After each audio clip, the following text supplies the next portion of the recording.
ஆனால் 2026 வரைக்குமே வந்து அண்ணாமலை அவர்கள் வந்து மாற்றப்பட மாட்டார் அப்படின்னு சொல்லிட்டு அடுத்து பல நேர்காணலில் வந்து சொல்லிட்டு இருந்தீங்க. என்னுடைய நேர்காணலில் கூட வந்து பதிவு பண்ணியிருந்தீங்க. கண்டிப்பாக என்னோட அந்த கணிப்பு வந்து தவறாக போயிட்டுங்கிறத மறுக்க வரல. அப்போவே நாம் மோடி, அமித்ஷா, நட்டா, சந்தோஷ் இவங்களுக்கெல்லாம் கொடுத்த சஜஷன் என்னென்னா மினிமைஸ் ஆன்டி பிஜேபி ஓட்ஸ். தெளிவாக அண்ணாமலையை நீக்கினாதான் தான் வருவான்னு அவர் சொல்லும்போது நயினார் நாமினேஷன் உருவாகி நயினாருக்கு போட்டியில்னு வரும்போது தான் அவர் வராரு. நயினார் இன்னைக்கு வந்துட்டாலும் அண்ணாமலை இருந்தால் என்ன செய்வாரோ அதை நயினார் செய்யணும்னு எதிர்பார்க்கிறோம். தேமுதிக இன்னமும் அதிமுக கூட்டணியில் தானே தொடர்ந்துட்டு இருக்காங்க. அதிமுக கூட்டணியில் தொடர்ந்துட்டு தான் நல்லாட்சி நல்ல பட்ஜெட் நல்லா கொடுத்துருக்கிறாரு, நல்ல நடவடிக்கை எடுக்கிறாரு. பொன்முடி மேலே நடவடிக்கை முக ஸ்டாலின் எடுத்தது சரின்னு சொல்கிறாங்களா? எந்த கூட்டணி நாங்கள் இல்லை, ஒரு வருஷத்துக்கு பிறகு தான் முடிவு பண்ணணும்னு சொல்கிறீங்க. எப்படி நீங்கள் அவங்கள அதிமுக கூட்டணியோட இன்னைக்குள்ள நிலைமை நினைச்சு பேச முடியும்? அதிமுக ஆப்ஷனையும் க்ளோஸ் பண்ணலை, ஆனால் திமுக ஆப்ஷனை அவங்க ஓப்பன் பண்ணிட்டாங்கல்ல.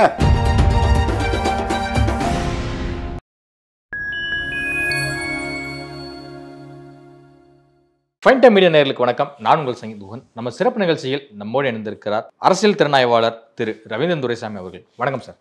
வணக்கம் தம்பி. எப்படி சார் இருக்கீங்க? நல்லா இருக்கும் தம்பி. அண்ணாமலை அவர்கள் இன்றைக்கு நடந்த ஒரு நிகழ்ச்சியில் வந்து பேசும்போது ஒரு விஷயத்தை அண்டர்லைன் பண்ணி ரொம்பவே அழுத்தம் திருத்தமாக சொல்லியிருக்கிறார். இனி எனக்கு வந்து சிக்ஸர் அடிக்கிறது தான் வந்து வேலை, கஷ்டமான பாலை எல்லாமே வந்து இனிமேல் நயினார் பார்த்துக்குவாரு அப்படிங்கிறத வந்து சொல்லியிருக்காரு. ஸோ இதை நம்ம பார்க்கும்போது தலைவர் பதவியிலிருந்து ஒரு ரிலீஃபான ஒரு திருப்தியை வந்து அண்ணாமலைக்கு காட்டுதான். தலைவர் பதவிங்கிறது ரொம்ப ஒரு சிரமமான விஷயந்தான். அது ரொம்ப கேர்ஃபுல்லாக ஹேண்டில் பண்ண வேண்டியது. இந்த இதில் வந்து கருத்து சொல்கிறது இதில் வந்து ஃப்ரீயாக சொல்ல முடியும். ஸோ அவர் சிரமமான அந்த இது நயினார் பார்த்துக்குவார், நான் இதில் வந்து மீண்டும் ஒரு பெரிய பிளேயராக இருப்பேன், தமிழக பாஜகவுக்குள்ளே நான் ஒரு மூப்பனாருங்கிற ஒரு அந்த சில தொண்டர் பலத்தில் நான் இருப்பேங்கிறது தான் அவர் கிளைம் பண்ணுறாரு. அந்த கிளைம் நியாயமான ஒரு கிளைம் தான். அந்த அளவுக்கு ஒரு தொண்டர் பலத்தை உருவாக்கிட்டார் அந்த கட்சியில். தனியாக பொன் ராதாகிருஷ்ணனுக்கோ தமிழிசை அம்மையாருக்கோ எல்முருகனுக்கோ வேறு யாருக்குமே இல்லாத ஒரு தொண்டர் பலத்தை அவர் அண்ணாமலை உருவாக்கிட்டாருங்கிறது உண்மை. அது மட்டும் இல்லை, கட்சியை இரட்டை இலக்க வாக்கு சதவீதத்துக்கு கொண்டு போனதும் அவர் தான். இன்னும் கூடுதலாக பாமக இருந்தாங்க, அவங்க 4.3 எடுத்தாங்க. இன்னும் சொல்லப்போனால் பாமக 10 நிற்கும்போது 20-23 சீட்டு தாமரையில் நிற்க வச்சதும் அவருக்கு ஒரு இது தான். 14 அந்த விஷயங்களை நீங்கள் பார்த்தீங்களா? அன்னைக்கு தேமுதிக ஒரு 14 சீட்டில் நின்னாங்க, பாமக ஒரு 8 சீட்டில், இப்போ 10 சீட்டில் நின்னாங்க பாமக. மதிமுக ஒரு 7 சீட்டில் நின்னாங்க. தென் ஈஸ்வரன் வேற அன்னைக்கு இருந்தார். அந்த சூழ்நிலைக்கு ஒப்பிடும்போது இன்னைக்கு வந்து அன்னைக்கு வந்து 8 சீட்டில் தான் தாமரை நின்று இன்னைக்கு 23 சீட்டுக்கிட்ட தாமரை நிற்க வச்சுட்டாரு. ஸோ இதெல்லாம் அவர் கட்சி வளர்ச்சியில் வந்து ஆற்றிய பங்கு, அது வரலாற்று நிகழ்வு தான். ஸோ அந்த இடத்துக்குள்ளே தான் தொண்டர்கள் ஆதரவில் எப்படி மூப்பனார் காங்கிரஸுக்குள்ளே ஒரு யார் தலைவராக இருந்தாலும் ஒரு பவராக இருந்தாரோ, அதே மாதிரி யார் தலைவராக இருந்தாலும் அண்ணாமலை ஒரு பவருங்கிற ஒரு சூழ்நிலைக்குள்ளே அண்ணாமலை குறைஞ்ச நாட்களுக்குள்ளே தொண்டர்கள் ஆதரவில் உருவாகி நிற்கிறார்.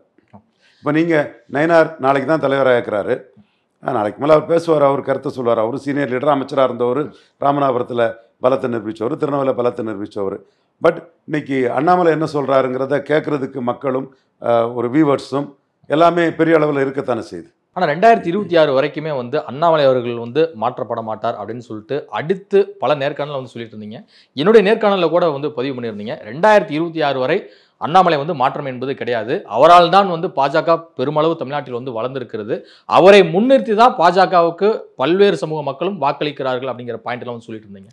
ஆனால் இப்போ அந்த கூற்று எல்லாமே கொஞ்சம் முரணாக இருக்கு. கண்டிப்பாக என்னோட அந்த கணிப்பு வந்து தவறாக போயிட்டுங்கிறத மறுக்க வரல. ஆனால் நாம தான் பாஜகவுக்கு ஒரு ரிப்போர்ட் கொடுத்தோம். சிபிஎம் பொலிட் பியூரோவில் மேக்சிமைஸ் ஆன்டி பிஜேபி ஓட்ஸ், எதிரணிகள் பாஜக எதிர்ப்பு வாக்குகளை அதிகப்படுத்தணும், மிக அதிகப்படுத்தணுங்கிறது தான் சிபிஎம் பொலிட் பியூரோ வந்து ஒரு முடிவெடுத்தாங்க பாஜகவை தோற்கடிக்கிறதுக்கு. அப்போவே நாம் மோடி, அமித்ஷா, நட்டா, சந்தோஷ் இவங்களுக்கெல்லாம் கொடுத்த சஜஷன் என்னென்னா மினிமைஸ் ஆன்டி பிஜேபி ஓட்ஸ், பாஜக எதிர்ப்பு ஓட்டுகளை குறைவாக ஆக்குங்க தான் நம்ம கொடுத்தோம். அப்போ அந்த வகையில் இன்னைக்கு நாம் கொடுத்த அந்த சஜஷனின் அடிப்படையில் கூட அவங்க என்ன முடிவெடுக்கிறாங்க? 20%, 19.4, 20% வாக்கு பலம் கொண்ட எடப்பாடி பழனிசாமி பாஜக எதிர்ப்பு அரசியலையும் சேர்த்து செய்து அவர் வந்து 20% வாக்குகளை 2024 எடுத்தார். அவரை வந்து இப்போ 26க்குள்ள மினிமைஸ் ஆன்டி மோடி ஓட்ஸ்ன்னு சொல்லும்போது மோடி எதிர்ப்பாளராக மக்களவையில் நின்றவரை 20% வாக்கு கொண்டவரை என்டிஏக்குள்ளே கொண்டு வந்து அவங்க என்டிஏக்கு ஒரு சிஎம் கேண்டிடேட்டாக கூட அவங்க அனௌன்ஸ் பண்ணியிருக்கிறாங்க. இந்த நிகழ்வில் அண்ணாமலையை வந்து அவங்க சாக்ரிஃபைஸ் பண்ண வேண்டிய சூழ்நிலை உருவாயிற்று. தெளிவாக அண்ணாமலையை நீக்கினாதான் தான் வருவான்னு அவர் சொல்லும்போது நயினார் நாமினேஷன் உருவாகி நயினாருக்கு போட்டியில்னு வரும்போது தான் அவர் வராரு. ஸோ மினிமைஸ் ஆன்டி மோடி ஓட்ஸுங்கிற நாம கொடுத்த சஜஷனுக்கு எடப்பாடி 20% வரும்போது அதை வரவேற்கத்தான் வேண்டியதற்கு அதை வரவேற்கிறோம். அதற்காக உள்ள சாக்ரிஃபைஸ் தான் அண்ணாமலை இது பண்ணது. என் போன்றவர்கள் கருத்து 26 தேர்தல் கூட்டணி முடிகிறது வரை அண்ணாமலை தொடரணும்னு கருதணும். கடைசி நிமிஷம் வர அண்ணாமலைக்காக நம்ம ஃபைட் பண்ணோம். அதுக்கு நாம் சொன்ன கருத்து என்னென்னா, உள்ளாட்சி நகர்ப்புற உள்ளாட்சியில் 5% சீட்டு கேட்டார், 2% மேலே தர முடியாதுன்னு இவர் சொன்னதுனால அப்புறம் அண்ணாமலை தனிச்சு போட்டிட்டு 5% வாக்கு எடுத்து காட்டினார். 3வது இடத்துக்கு வந்தார். நானே சொன்னேன் சீமான் வரமாட்டார், அண்ணாமலை தான் வருவாருங்கிறத நான் சொல்லியிருப்பேன் எல்லாருக்கிட்டையுமே. அடுத்து மக்களவைத் தேர்தலில் 6 சீட்டு தரவேன்னாரு. அண்ணாமலை 12 சீட்டு கேட்டு 12 சீட்டுக்கு தகுதியான வாக்குகளை பெற்றார்.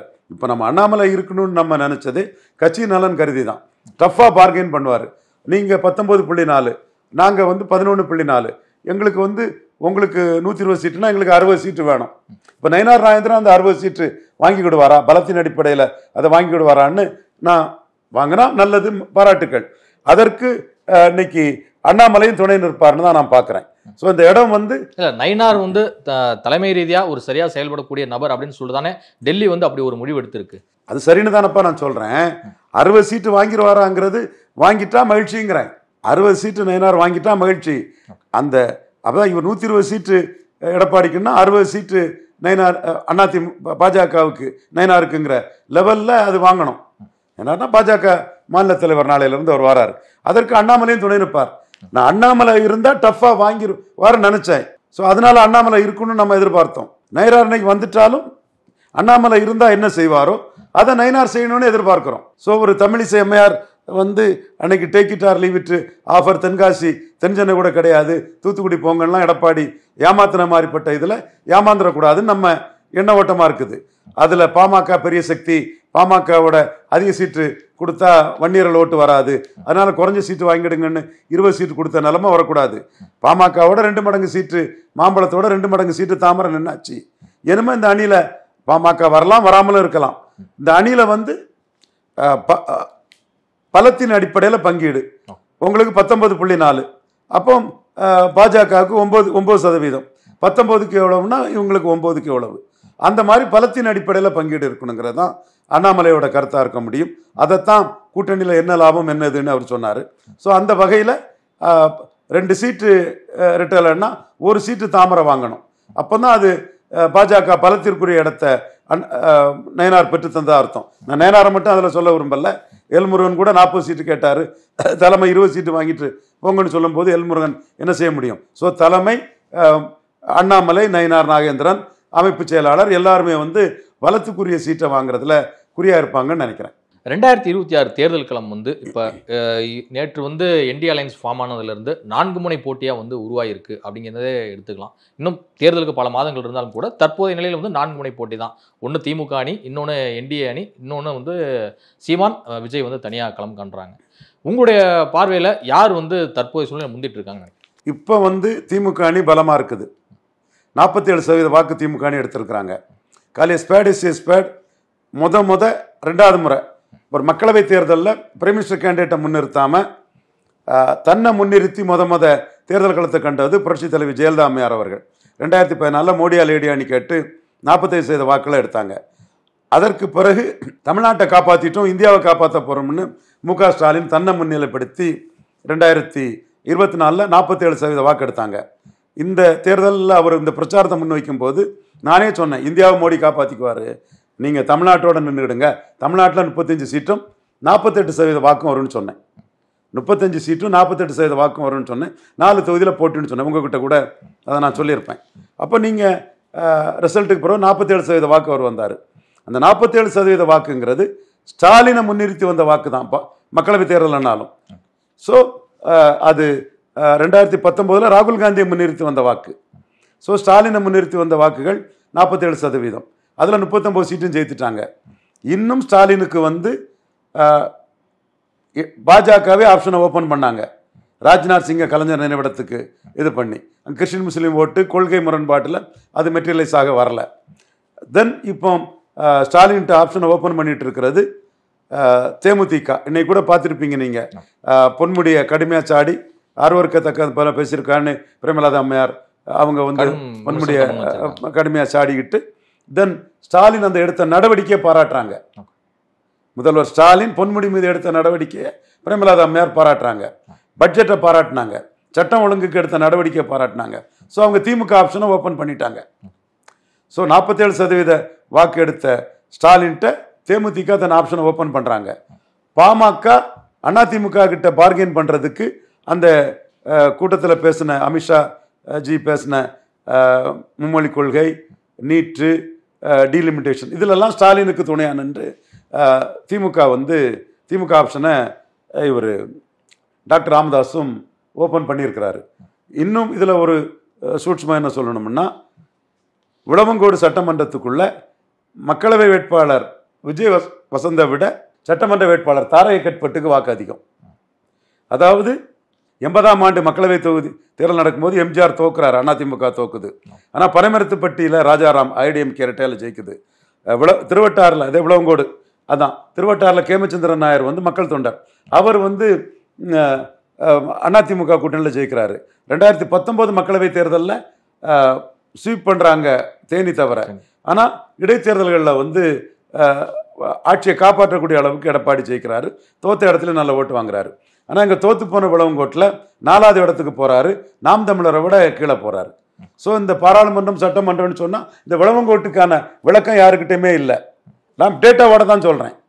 நீ இந்த எனக்கு பதில் சொல்ல முடியாமல் என் மேலே தனிப்பட்ட விரோதங்களை விமர்சனங்களை வைக்கலாம்.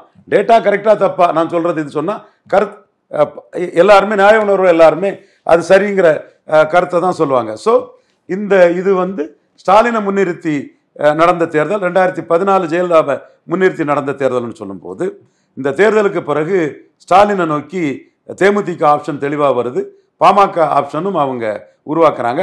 தேமுதிக வந்து ஸ்டாலினுக்கு ப்ரியாரிட்டி கொடுத்து வராங்க, பாமக வந்து அதிமுக பேரம் பேசுறதுக்கு திமுக பயன்படுத்துகிறாங்க நான் பார்க்குறேன். அதிமுக பாஜக அணி வந்து ஒரு 30% பலம் கொண்ட ஒரு அணியாக இருக்குது. கடந்த நாடாளுமன்ற தேர்தலில் வந்து 18% என்டிஏ கூட்டணி மட்டும் தனியாக எடுத்தாங்க. இந்த பக்கம் அதிமுக வந்து 23% எடுத்தது. அப்படி பார்த்தாலும் கூட கிட்டத்தட்ட கூட்டணோட 40க்கு மேலே தான். தேமுதிக எங்கே இருக்காங்க? தேமுதிக இன்னமும் அதிமுக கூட்டணியில் தானே தொடர்ந்துட்டு இருக்காங்க. அதிமுக கூட்டணியில் தொடர்ந்துட்டு தான் நல்லாட்சி நல்ல பட்ஜெட் நல்லா கொடுத்துருக்கிறாரு, நல்ல நடவடிக்கை எடுக்கிறாரு.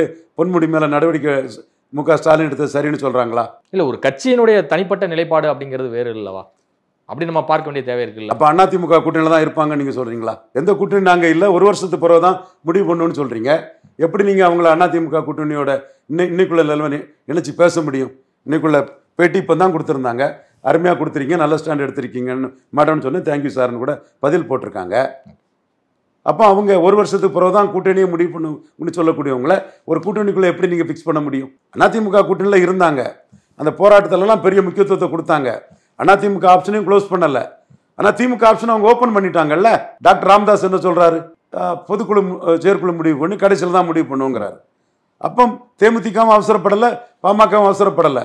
அவசரப்பட்டு அவங்கள ஒரு கூட்டணிக்குள்ளே ஃபிக்ஸ் பண்ணுறது எந்த வகையில் நியாயமாகும்? வரலாம், நாளைக்கு அதிமுக கூட்டணிக்குள்ளே வரலாம், நான் மறுக்க வரல. ஆனால் இன்னைக்கு முடிவு பண்ணலைங்கிறதான உண்மை, இன்னைக்கு முடிவு பண்ணலைங்கிறதான யதார்த்தமான ஒரு உண்மை. அந்த அடிப்படையில் தான் நான் சொன்னேன் அதிமுக கூட்டணி இன்னைக்கு முபாரக் இல்லை 1/2%, கிருஷ்ணசாமி இல்லை 1/2%, தேமுதிக இல்லை 2.5%. இதில் தேமுதிக மீண்டும் கூட கூட்டணிக்குள்ளே வரலாம், அது வேறு விஷயம். ஆனால் இன்னைக்கு இல்லைங்கிறது உண்மை தானே. அதே மாதிரி இங்கே என்டிஏ கூட்டணியில் பாமக இல்லை, வரலாம், ஆனால் இன்னைக்கு இல்லைங்கிறது உண்மை தானே. அந்த அடிப்படையில் தான் நான் பார்த்தேன். அதில் தான் நான் பாமகவுக்கு 4.3 கழிச்சுக்கிட்டு தான் நான் பார்த்தேன், தேமுதிகவில் 2.6 கழிச்சுட்டு தான் நான் பார்த்தேன். அந்த வகையில் அதிமுகவுக்கு 19.4 அளந்து பார்க்காண்டாம், 20ன்னு வச்சுக்கலாம். நாம் இது பாஜகவுக்கு 9%, அதுவும் அந்த பாரிவேந்தர் இவங்களெல்லாம் கழிச்சுக்கிட்டு தான் நான் பார்க்குறேன். எனவே ஒரு 30% பலமுள்ள ஒரு அணியாட்டு அதிமுக பாஜக கூட்டணி இருக்குது. இதில் பாமக வந்தால் 34-35 வருவாங்க. மற்ற தினகரன் எல்லாரும் சேர்ந்தாங்கன்னா ஒரு 40% பலமாக வந்துடுவாங்க. தேமுதிகவும் சேர்ந்தாங்கன்னா 41% பலங்கிற அந்த ரூட்டுக்குள்ள 23-18 வரும். அந்த 23-18 முழுமையாக இல்லைங்கிறத தான் நான் சொல்கிறேன். ஒரு 19.4 அதிமுகவும் ஒரு 9% பாஜகவும் தானே இருக்கிறாங்க. 28.4 தானே இருக்குது. அப்புறம் வாசன் வந்து அவர் 1%, 29.4. நாளைக்கு அணி அமையிட்டு வரட்டு, இன்னைக்கு இவ்வளவு தானே இருக்குது. ஸோ இதுல என்டிஏக்குள்ள இருந்த பிரேமலதா திமுக ஆப்ஷனை ஓப்பன் பண்ணியிருக்கிறாங்க. என்டிஏக்குள்ள அதிமுக இருந்த பிரேமலதா டிஎம்கே ஆப்ஷனை ஓப்பன் பண்ணியிருக்காங்க. என்டிஏக்குள்ள இருக்கக்கூடிய பாமக டிஎம்கே ஆப்ஷனை ஓப்பன் பண்ணியிருக்காங்க. 47% பலத்தோட இருக்கக்கூடிய டிஎம்கே ஆப்ஷனை இவங்க 2 பேரும் ஓப்பன் பண்ணலன்னு நீங்க சொல்றீங்களா? நான் சொல்லிட்டு இருக்கிறது உண்மைதானே. ஸோ இதற்கு பிறகுதான் அணி அமைய முடியும். திமுக அணிக்கு அடுத்தபடியா பெரிய அணியாட்டு 30% பலத்தோட அதிமுக பாஜக அணி இருக்குது. தொடர்ந்து பல கருத்துக்களை வந்து எல்லா இன்டர்வியூலுமே சொல்லிட்டு வந்தீங்க. 2029 வந்து மோடிக்கு ஃபேவரா கிட்டத்தட்ட இரட்டை இலக்கத்தில் தமிழ்நாட்டிலிருந்து எம்பிக்களை அனுப்புவதுதான் வந்து ஆர்டி டீமோடைய ஒரு நோக்கம், ஒரு ஸ்ட்ராட்டஜி அப்படின்லாம் சொல்லிட்டு, இப்போ அந்த ஸ்ட்ராட்டஜி வந்து என்ன ஆகும்? அந்த ஸ்ட்ராட்டஜி அப்படிதான் இருக்குது. அதுல எந்த என்டிஏ பிளஸ் வந்து ஏடிஎம்கேன்னு கூட்டணி வச்சுட்டாங்களே சார், அதனால என்ன இருக்கு? அப்ப இனிமேல் எடப்பாடி கிட்ட தானே போய் அவங்க சீட்டுக்கே நின்று ஆகும். அது 29 வரும்போது தெரியும் என்ன சூழ்நிலை வருங்கிறத பாருங்க. இப்போ வந்து எடப்பாடியை ஏத்துக்கிட்டும் போது 20% ஓட்டு மினிமைஸ் ஆன்டி மோடிங்கிறதுல 20% ஓட்டை மோடி எதிர்ப்பு ஓட்டை வந்து மினிமைஸ் பண்ணியாச்சு இல்லையா? அது லாபம் தானே. நம்ம தானே அந்த ஸ்ட்ராட்டஜி கொடுத்தோம்.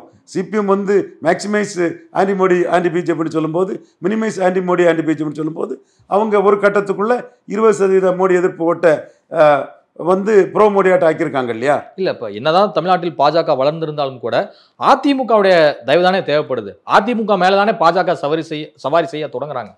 கண்டிப்பா அதிமுகவுக்கு நிறைய விட்டு கொடுத்துட்டாங்கிற மறுக்க வரல. அதனாலதான் அந்த 9%க்குள்ள சீட்டை நயினார் நாகேந்திரன் இவர் அண்ணாமலை எல்லாரும் வாங்கிடணும். 120 சீட்டு ரெட்டையில நின்னா 60 சீட்டு தாமரை நிற்கணுங்கிறதா நம்மளோட அந்த கான்செப்டை சொல்றேன். இப்போ அண்ணாமலை அவர்களுக்கு தேசிய அளவில் எதுவும் பொறுப்பு வழங்கப்படுதா, இல்ல கேபினெட்ல எதுவும் இடம் பெற வாய்ப்பு இருக்கு? அந்த கட்சியோட முடிவு. அண்ணாமலை இங்க ஒரு மூப்பனார் மாதிரி ஒரு பவர்ஃபுல்லா மக்கள் தொண்டரா நிற்கிறாரு.